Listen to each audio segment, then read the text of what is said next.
Good morning, everybody. Good morning. Welcome to class today. Thank you for joining me, whether you're watching live or you're watching the recording. It actually looks like my microphone might be a little low. I was having to turn it down a lot last week, and now I'm having to turn it back up. That's cool. So as we're getting started today, I just wanted to make note of a couple things, right? One is the reason why we're starting late today, and I'd like to just apologize for the fact that we are starting late. I don't like doing things like that. However, I received an invitation fairly late, right? I received it on Monday of this week to go speak at a career day at Pinnacle Classical Academy. And, things like that I don't like to turn down, right? Because when we're talking to the next generation of people who want to do the types of things that we're doing now in the IT program and things of that nature, it's always a good idea to try to connect with them and, see if they can, see if they have a path on where they want to go and see if that path might lead them here to Cleveland Community College. And so that's where I was this morning during our normal live stream time. So I ask that you will please forgive me for having to delay our stream today so that we could talk about social media analytics so that I could do that. I appreciate all of your understanding on that. And as we're getting close to the end of the semester, I always kind of like to come in with a few little, basically just checks, right? Just to make sure that we're kind of in a good spot with where we want to be. Because we are coming up really close to the end of the semester. We've got 3-ish more weeks of school after this week. Right, one of the weeks that is in the remainder of the time is your spring break, and I do my best to try to leave that week for you all.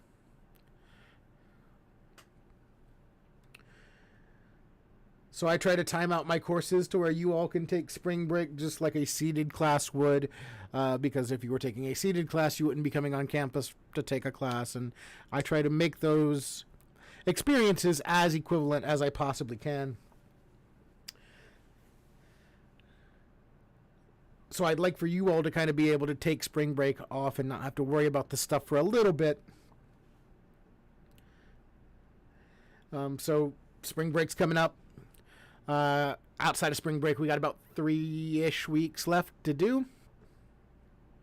And so we're really coming up very quickly on the end of the semester. And so, I know during this time, a lot of stuff kind of comes up, big projects, big exams, different things of that nature. So I just want to, give you a little bit of encouragement. Keep your head up, finish strong. We're going to get through it. May the 10th is going to come eventually, right? Whether we really want it to or not. And then the semester will be over and we'll be able to enjoy a summer. Right? So that just, keep that in mind. And if you have questions, if you have issues regarding the last few weeks of class here, make sure to reach out, get in touch with me.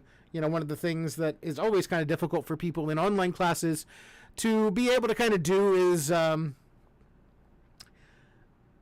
this idea of reaching out. It's hard for us to know what's going on with you if you don't let us know, since we're not seeing you regularly. If I'm just, getting assignments in regularly and not hearing anything from you, I can only assume that everything's okay. Otherwise, I don't really know what's going on with you unless you say something, right? So, if you're having issues, if you have questions, please reach out as we are approaching the end of the semester here.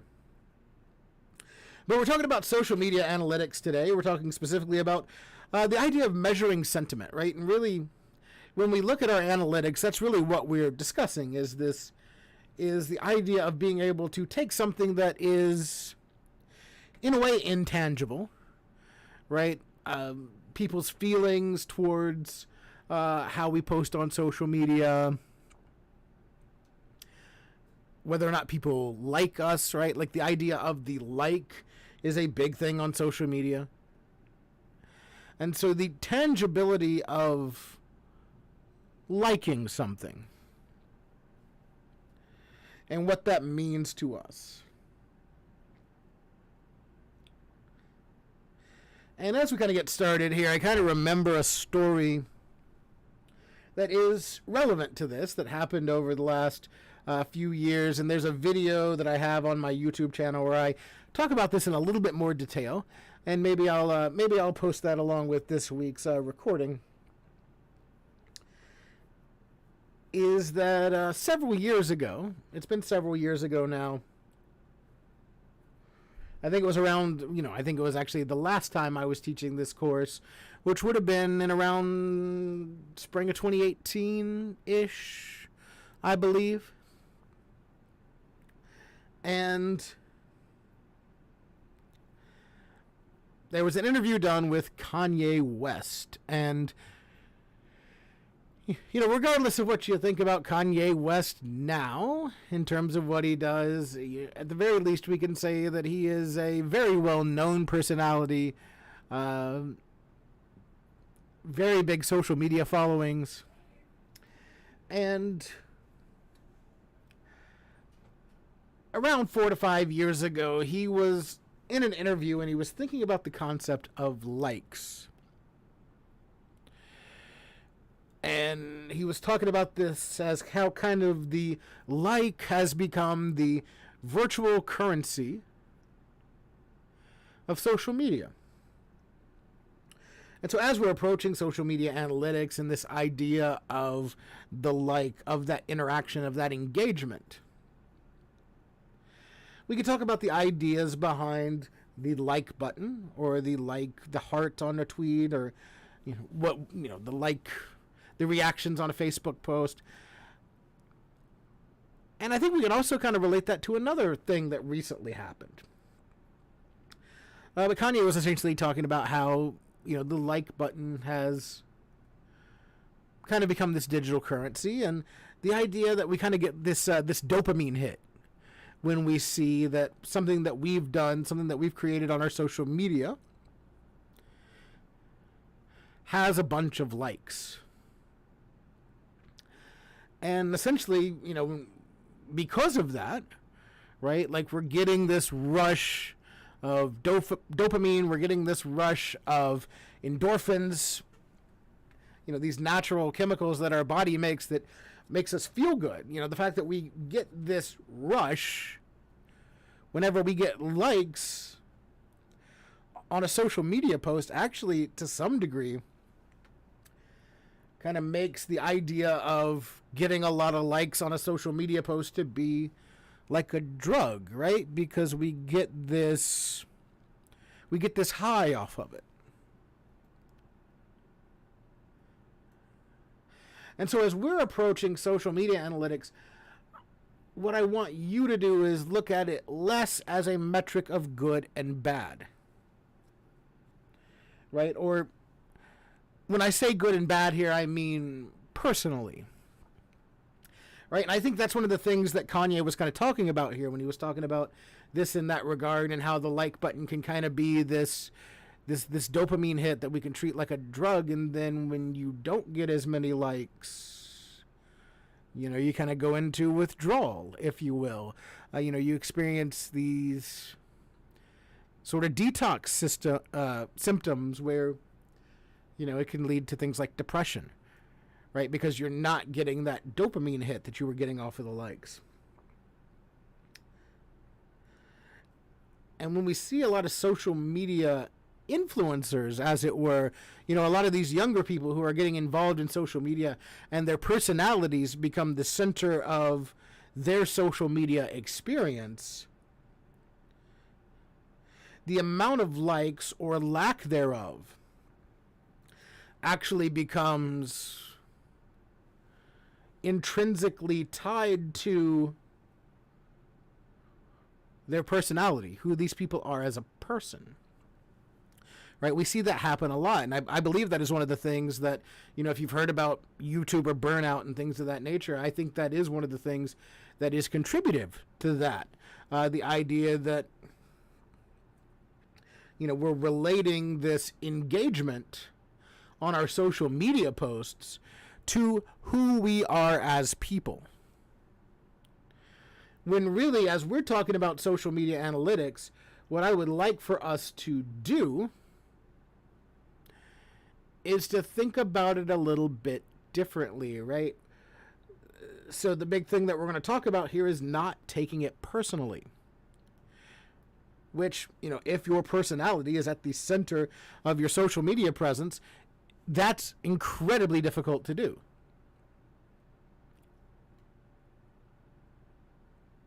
Right? I recall, several years ago I was working on some video projects for a grant here at the community college. We were making educational videos.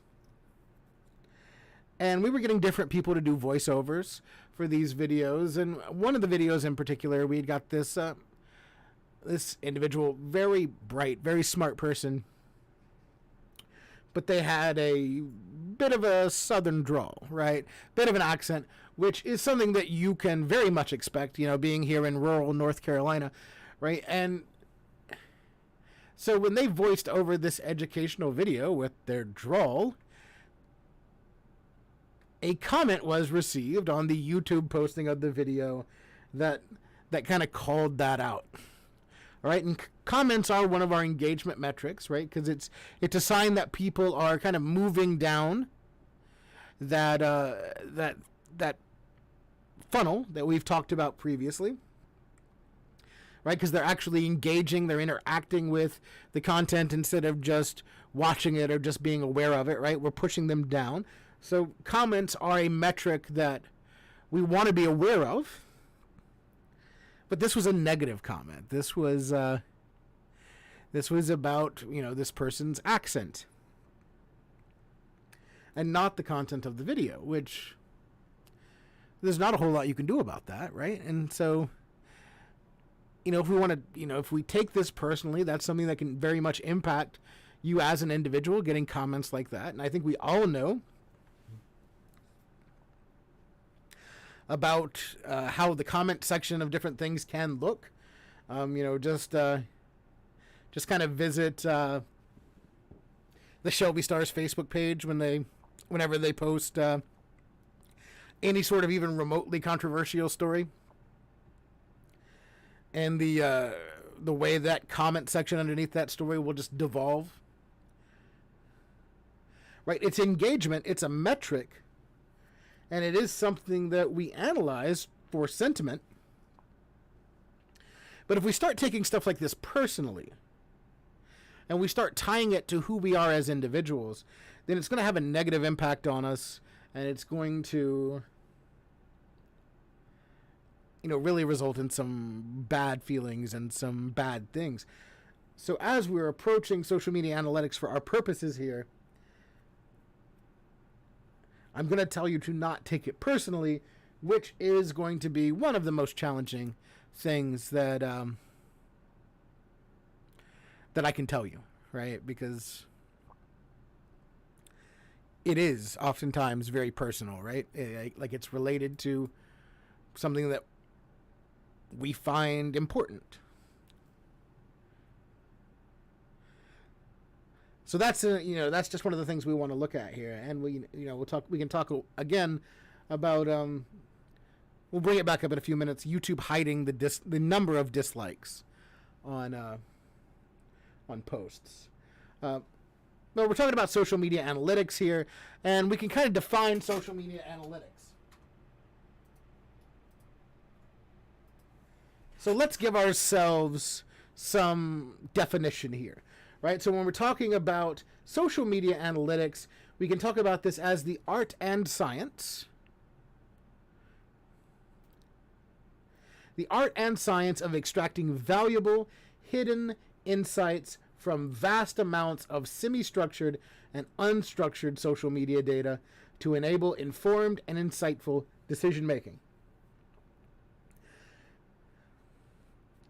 right? So we have the what and the why here, right? We need to be able to take out this data, and oftentimes this data is hidden, right? Like this data is not just thrown up in our face. We actually have to go looking for this data. And so we want to try to make sure that these data metrics are as accurate as possible. And that is one of the reasons why YouTube in particular hid the number of dislikes on the dislike button on their channel, or on people's channels rather. Right? Because they basically discovered that, as a video has more and more dislikes, it sort of develops this sort of bandwagon effect. Right? Like if I looked at a video and I saw that it had a bunch of dislikes already, I would go into watching that video with a negative connotation in my mind, really, setting expectations that this is not going to be good because look at all these people that disliked it. And it would be essentially setting me up to already go in to hate this video or dislike this video. So we have this bandwagon effect that happens based on the number of dislikes, and then that number of dislikes grows exponentially as a result. And people will blame it on the number of dislikes that they got for the YouTube Rewind. I think it was for 2019. But we can relate it to other things that are more psychological, more theoretical, right? This idea that the data that we want to use, we want it to be valid, and we want it to be as accurate as possible. So when we use it to make decisions, which is the big thing that we should be doing with this data, we should be doing decision making. That's what all data really does, is it informs your decisions so you can make better decisions. We want it to be accurate. So if people are just piling on what actually could be a semi-decent video, they're just piling on negativity because of this bandwagon effect, then that's going to take and corrupt your data. So without the appearance of dislikes, you can be more assured that the number of dislikes that you see on the back end is a more relevant number than what you'd see on the front end, because it's less likely to be influenced by that bandwagoning. And really these data points, as we'll progress here, they come from all over, right? They come from all over. We look at all sorts of different things to help us influence our decision making. Really, any kind of engagement helps us to advance our decision making. What happens, how many people saw this versus how many people clicked on this versus how many people gave us their information, right? And like what we're going to see as we kind of go down that funnel like that there, right? Like we're getting, more and more and more related to that funnel here. So we'll see that we had more impressions than we did clicks, more clicks than we did, actual interaction like comments, things of that nature. Right? We'll kind of see that data taper down like a funnel. And so that is, why it is the funnel, and we can identify different things in that sort of way. And so we look at all sorts of different metrics here, and we'll see a lot of them as we look at our different platform metrics here soon enough. But these metrics, they come from all over. There are even metrics that, say, YouTube uses that they don't show you, right? Like what kind of videos was this user watching before they watched your video, to try to see if there's a connection there. And that's going to help them make suggestions and that sort of thing. So there's vast amounts of data here, and this is to a degree involvement in what we call big data. One of the things that we've mentioned before, for example, is that Facebook is not a social media company, it is a data company, right? Because everything they're doing is collecting data and collecting information on you, which, you know, if you're not buying anything, you are probably the product.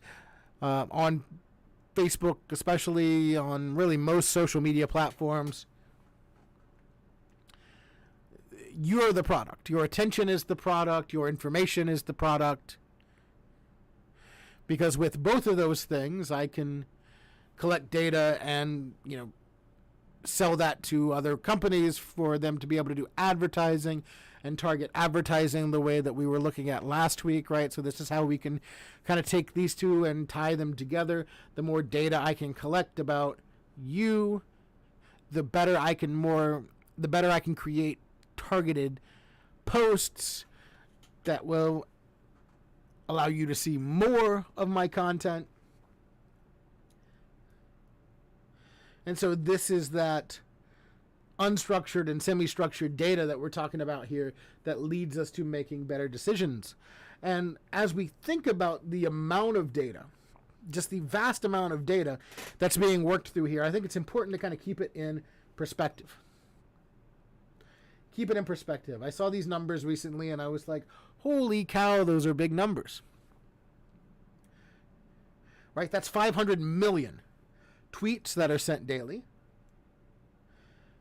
95 million Instagram posts made daily. 400 hours of video posted to YouTube every minute. Right? That's rough. That's the rough equivalent of 200 to 300 feature films. Feature film lengths worth of videos posted to YouTube every minute.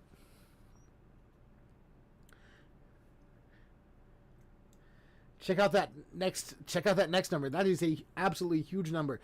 475 billion with a B pieces of content are shared on Facebook every day. Then the question arises, well, how do you keep up with that? Are you, as an individual, going to be able to keep up with that? Are you going to be able to keep up with all of these posts, all of this sentiment that is being created, that is being developed?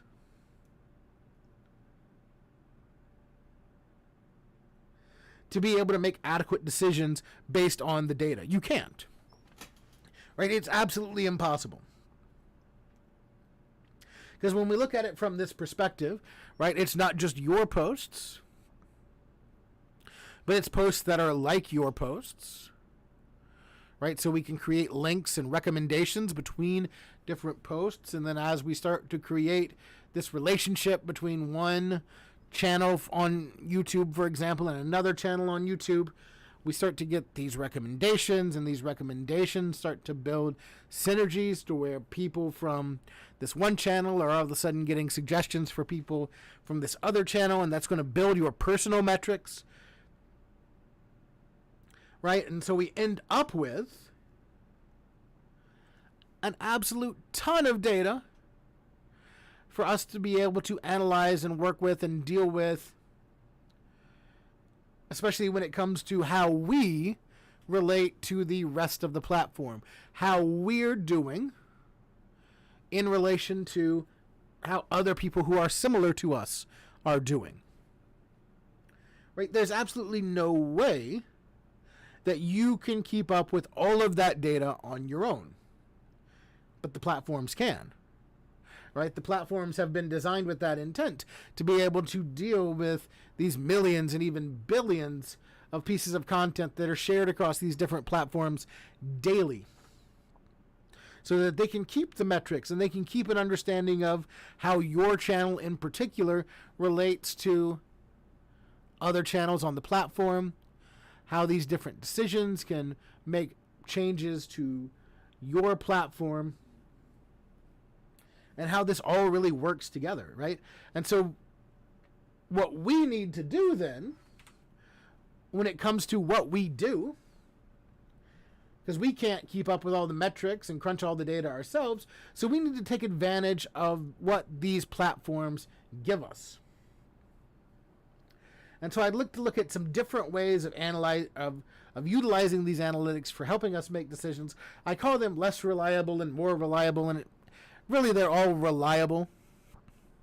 Just some of the analytics on one of the things that I'm about to show you should be taken with a grain of salt. And so the first thing that I'd like to show you is a website called Social Blade. Now, for the majority of us, for the channels that you're using for your projects, for example, Social Blade probably does not have enough data on you to be able to show you much good. Right? But what Social Blade does is it gives us public metrics for different platforms, including YouTube, Twitter, Twitch, Facebook, TikTok, all sorts of platforms. Right now, are they crunching all this data? No.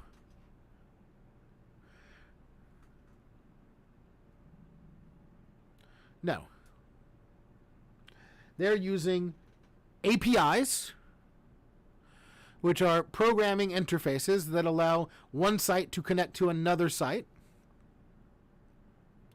And each one of the major social media platforms has some sort of API that allows it to transfer metric data. Right? So if you were, a savvy enough programmer, you could even take advantage of the APIs to make your own dashboard of metrics that you find particularly important. Right? And since, not everybody in here in this particular class has experience in programming, it's better that we just take advantage of things that already exist for us, like Social Blade. So since Social Blade isn't going to give us, as people getting started, a lot of information on our own channels, right? Plus the fact that we can get more and better information from the platform itself, what we aren't privy to is the information on data on profiles that would be our competition. People that are making things that are very similar to us, and so we can kind of see how they're doing in their own metrics. Now, when we're talking about less than reliable metrics here, we'll see some estimated metrics on that screen when we look at Social Blade here in a minute, and you'll see that the estimated metric is a vast range. So it is less than reliable, although the actual number probably does fall somewhere within that range. Just where it's at is less, we can't just look at the top number in there and assume, they're making millions of dollars on YouTube or whatever. Because that metric in particular is less than reliable because it's based on too many factors that they're not privy to at Social Blade. So if we pull up Social Blade here, and I've got it. Let's see here. Let me find my window that has Social Blade in it.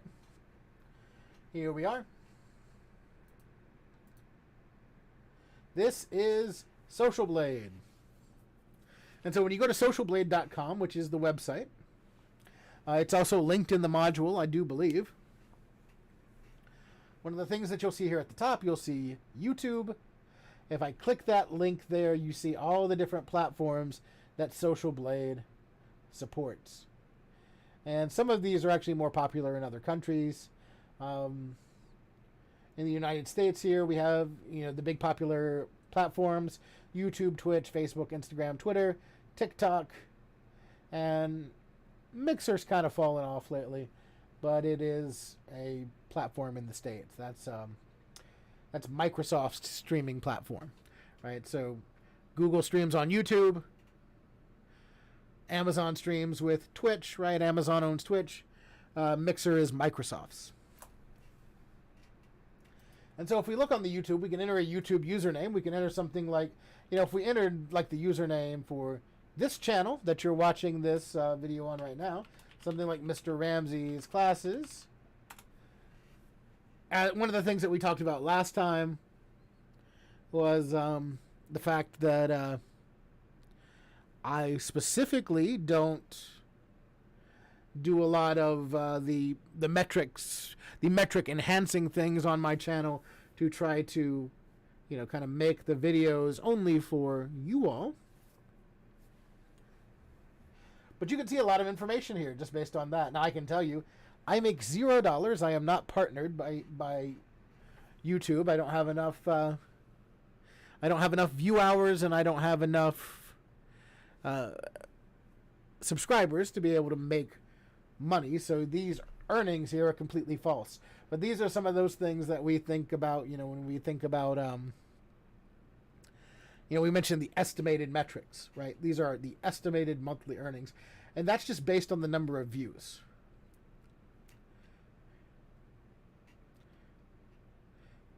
Right, so what I will typically say as a rule of thumb for views, if the video is monetized and if it is on a relatively large channel, you can kind of make the estimate of $1 per every 1,000 views. Give or take a little bit, right? Like that's a good, like that's a big channel that has a lot of followers and a lot of watch hours, right? Because the algorithm favors those channels with better advertising and better ad rates. Because they give you more of a guarantee that you're going to have this information. But there is some information that you can see here on my channel, even though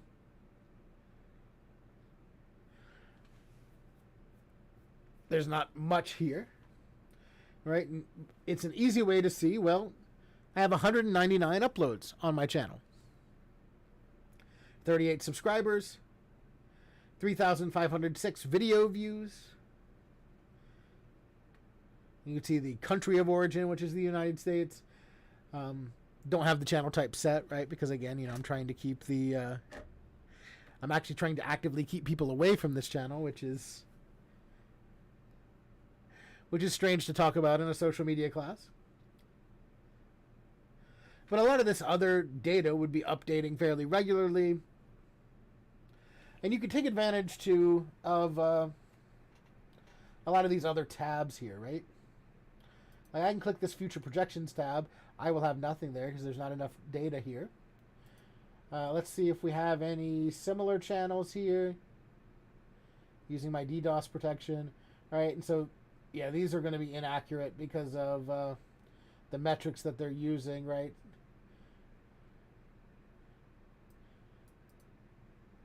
Since I'm trying to keep people away, they don't have good information. So let's try. Let's look up somebody that they would have good information on. Let's check out Mr. Beast. Mr. Beast. Now, if you don't know Mr. Beast, I don't know how. You've probably been he's one of the biggest things on YouTube at the moment. Jimmy Donaldson from the Raleigh-Durham, from the Triangle area of North Carolina, right? So he's a North Carolina guy, which it always does, it's always cool for me to see, people from North Carolina doing these big things in these fields. And we can see here we have a lot more information about this channel because he actually tries with the channel. But I think one of the cool things that we can kind of see with this as well is when this user created this channel. We can just see it really quickly and easily. 2012. All right, 2012. So this channel has existed for 10 years. And only within the last few years has it grown immensely, right? 720 uploads. 92.9 million subscribers, almost 100 million subscribers. And check that out there, over 15 billion video views.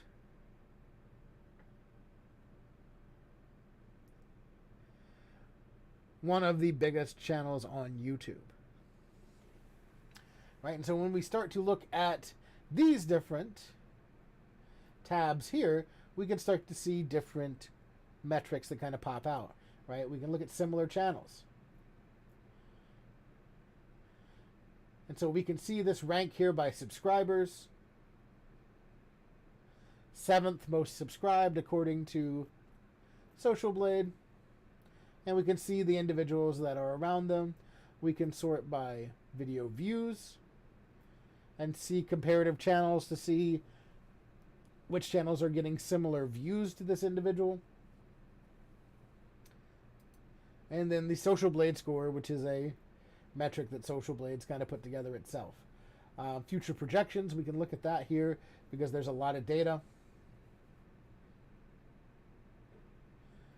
And based on the data that we have here, they're saying, you know, if we're going to look at subscriber milestone, if we want, you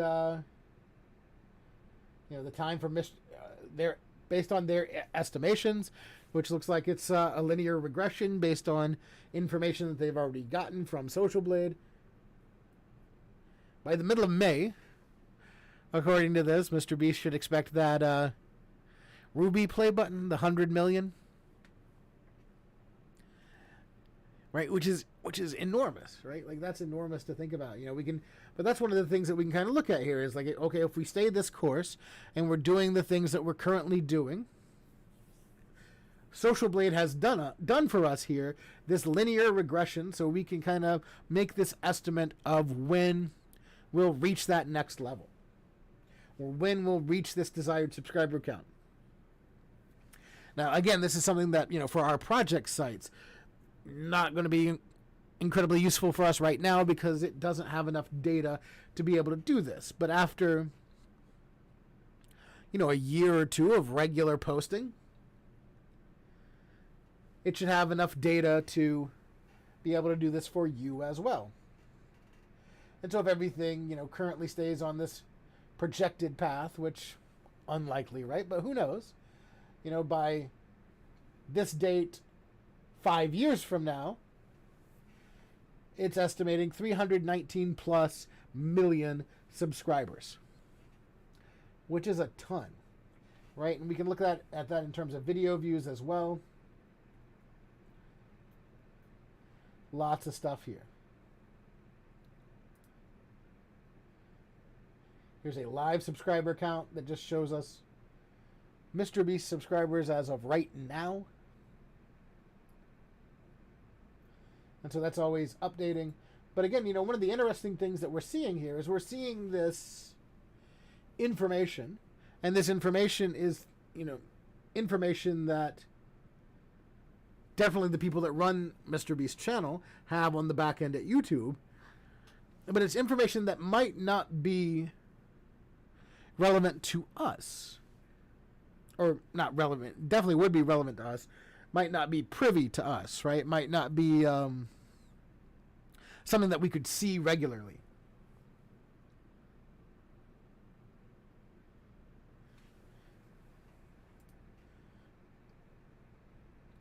But this is something that we can kind of look at and we can kind of compare to a channel. Right? Like if we look at this total subscribers weekly, and we looked at that, we see this peak in subscribers right there in late November. And I would bet if you go to Mr. Beast's YouTube channel, let's just do that, and compare that to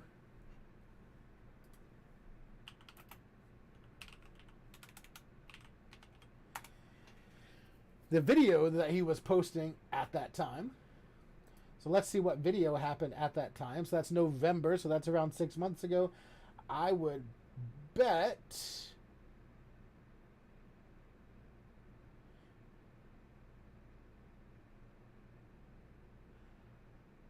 I would actually thought it would have been the Squid Game in real life video, but it looks like it might have been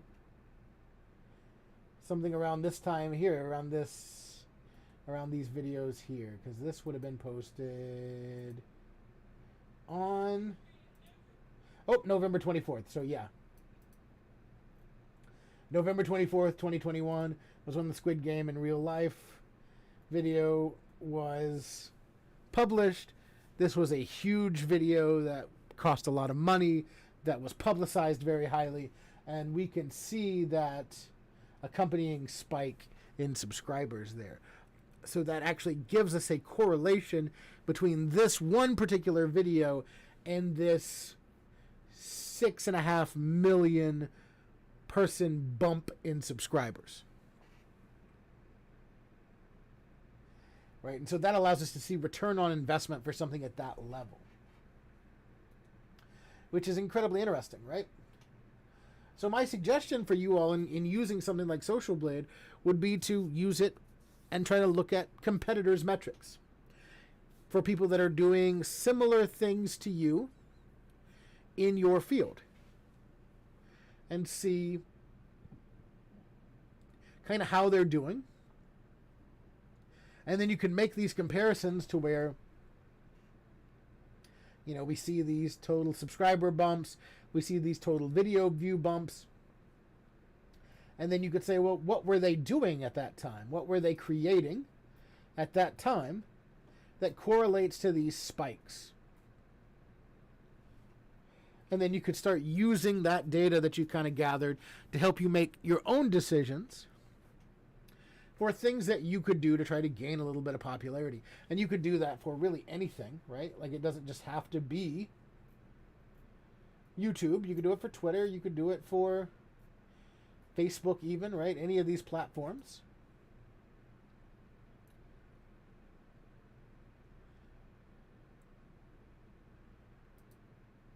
You know, how's Mr. Beast doing on Twitter? We can check that out, right?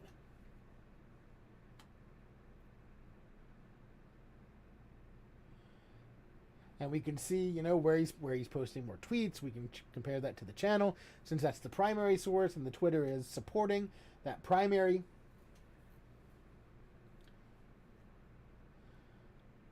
And we can see these similar peaks and valleys that we saw on the YouTube Social Blade metrics. And so that's definitely something to have fun with, something to look at and try to get some data from that you can use to kind of help you inform some decisions. And that is Social Blade. The other thing would be our platform analytics.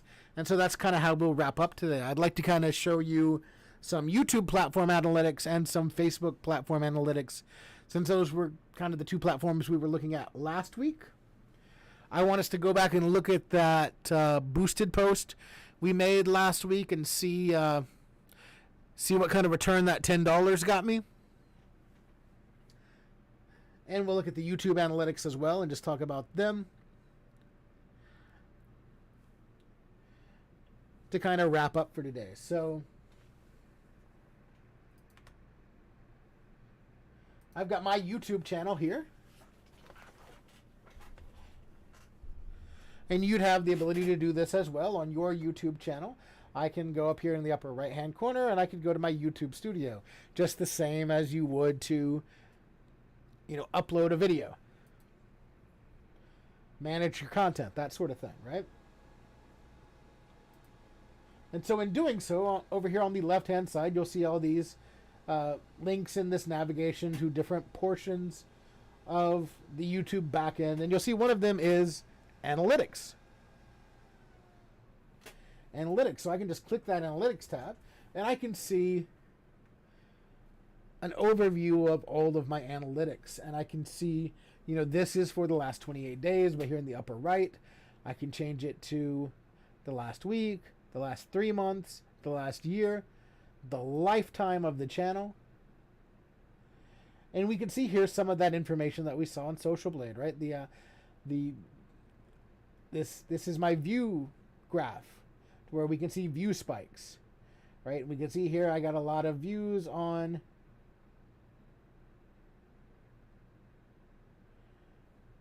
this, you know, looks like around the time that I did these videos here, these class videos here last fall.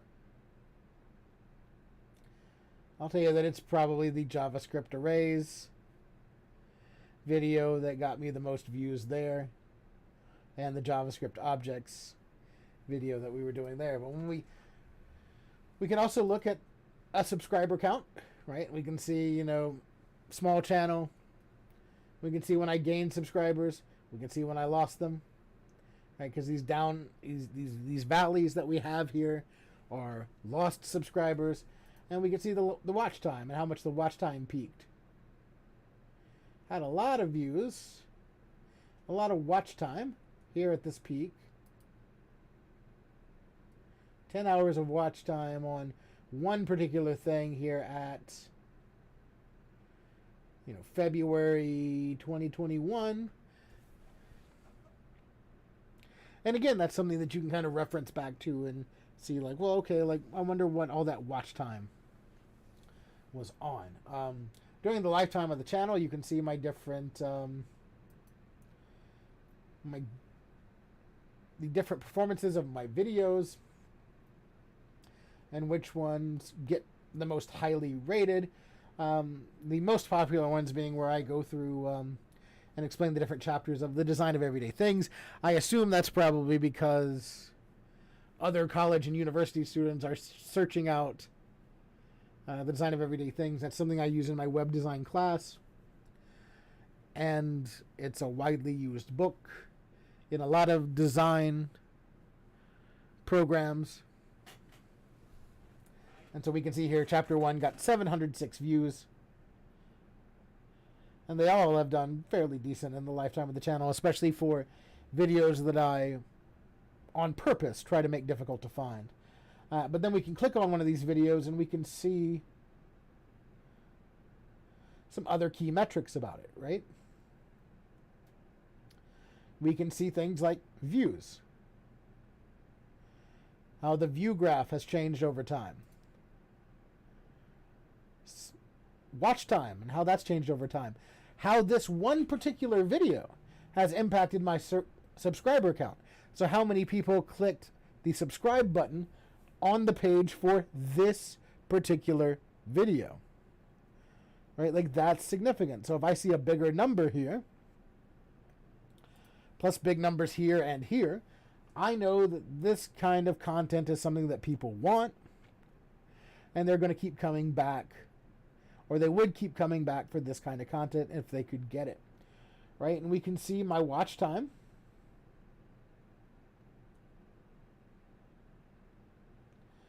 Your watch time graphs look like this on basically every video, right? Like, a lot of people go strong, and then by the end you've lost almost everyone.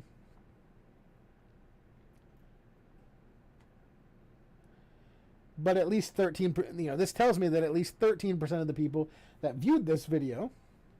So we saw the number of views, which is 706. So if we look at that based on, 700 times 13, or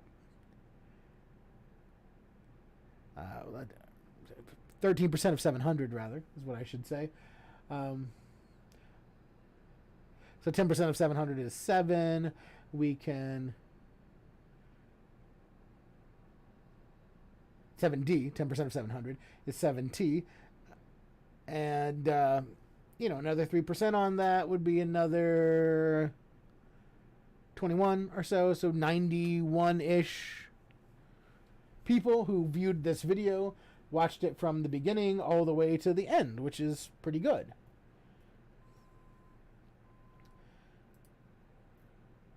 Right? So that tells me that this is something that people are, kind of looking for, right? And so as I'm making decisions to make more content, I can,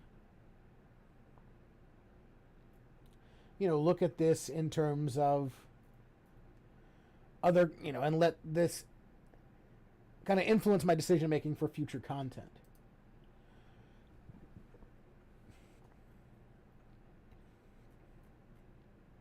Other channel engagement, other channel analytics we can see here. If we look at the top, we have these different tabs.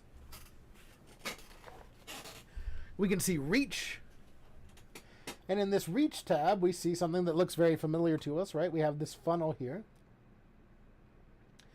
So we can see these impressions from all the way from impressions, people who've seen our content, right? 39 39,600 people have seen a thumbnail for one of my videos. That's what this is telling me here. And 30% of those, roughly, are from YouTube recommending my content. And so of this, I have a 3.6% click-through rate. 3.6% of the people who have seen my thumbnails for my content have clicked on them. I've got 104,000 views from these impressions, with an average watch time of 4 minutes 51 seconds.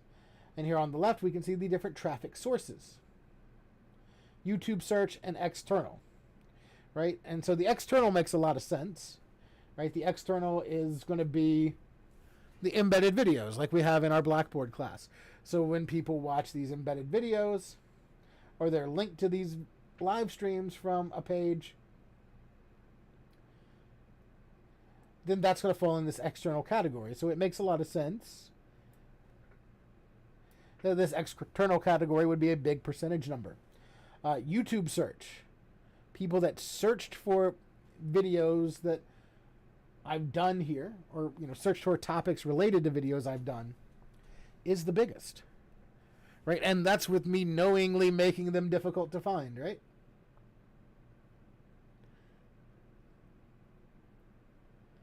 And we could probably take this direct and unknown and lump it in with this external.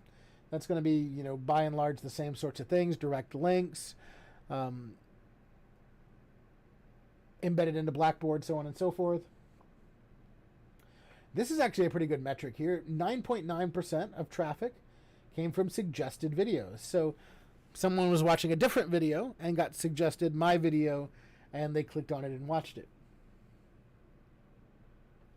Pretty cool, right? And so we can see, like they even break this down further. Like my external, you can see the source of all that traffic is Blackboard, right? 84% of all of those external, of that 30% external views, came from Blackboard, right? Which makes a lot of sense. We can see what people have searched here, and we can see, hey, the design of everyday things, 27.7%. That's why people are finding those videos. CTI 110, which is the Programming, Web, and Database Foundations course. That prefix is the same across the state of North Carolina, right? So anybody that's taking a CTI 110 course might search that. Same thing with CTI 140, same thing with CIS 115. We can also see that in my YouTube search traffic, the design of everyday things, the design of everyday thing audiobook, the design of everyday things audiobook, how to think like a programmer, right? These are the things that people are searching to find my content. And we can see since 1, 2, 3, 4 of my top search traffic results relate to the design of everyday things. That's why, those videos in particular have such a big number of views on them. But this is all, really interesting stuff, and we can use this like if I was trying to actually build this YouTube channel, like I would think well, it's pretty clear people are looking for the design of everyday things. That's something I know about and I could talk about.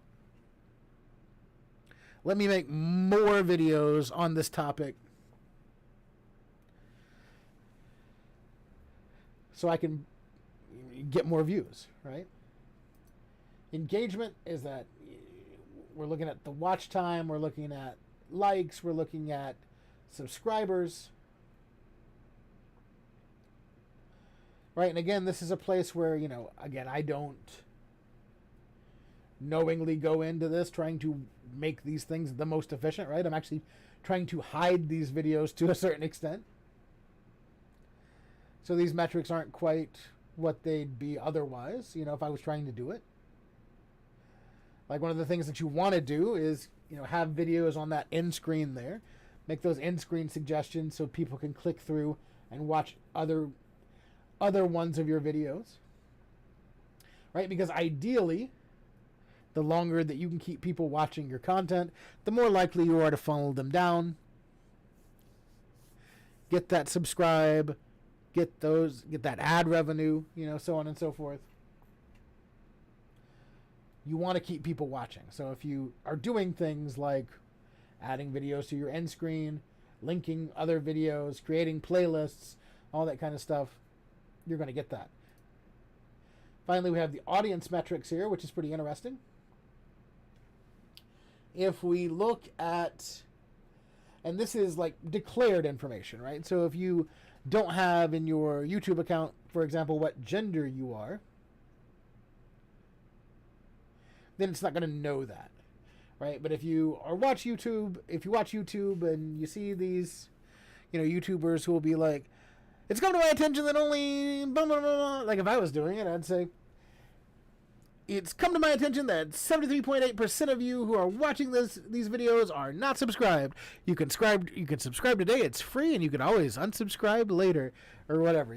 Like this is where they get those metrics, right? Because YouTube knows when you watch or not, whether or not you're subscribed to that channel.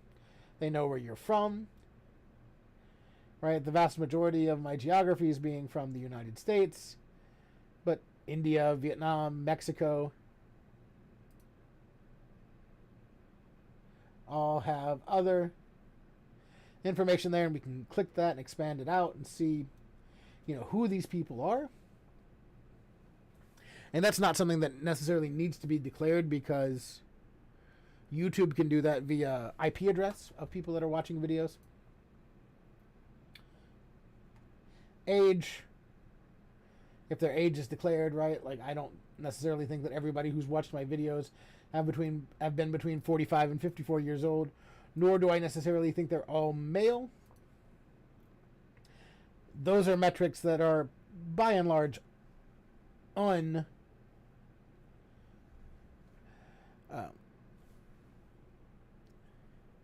unspecified in people's accounts, so you're not going to get that information. But this does give you good information, and it gives you information toward other markets and things that you could do to kind of expand outward.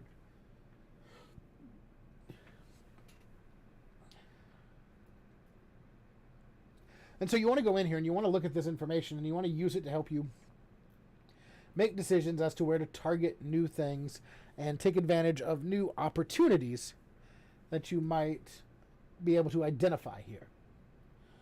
To wrap up today, I'd like to go back here to Facebook, and I'd like to look at the metrics that we got based on that post, that targeted post that we created last week. Now, before we look at the targeted metrics on that, what I'd like to do is I'd like to go back and look at the metrics of the things that we posted before. Right? And we'll see that they're really low, right? We weren't targeting these things. We were just kind of putting it on this account. We don't have a ton of followers here. Right? So we don't have big numbers, right? Like I posted this cryptic teaser for our cybersecurity program back at the end of last year. 8 people saw it. Right? A lot of reposting from the college itself. 5 people saw it, 9 people saw it. Here's the post that we targeted last week, and we tried to get in front of people. And what we can look at here is we can look at our boosted numbers based on the targeting that we did versus what it might have gotten organically. So I can click on this people reach here, and I can see that. And I can see that 275 people were reached as opposed to 5 or 8, right? So that's huge numbers there. I can see that 15 people clicked on this post, and 2 people actually filled out the form. So if you'll remember back to last week, we actually put a form on this to capture leads. We actually had 2 people fill out this form saying they might be interested in a program, and we need to get back in touch with them. Right? 5 people clicked the links that were in the post. 10 people clicked on our image.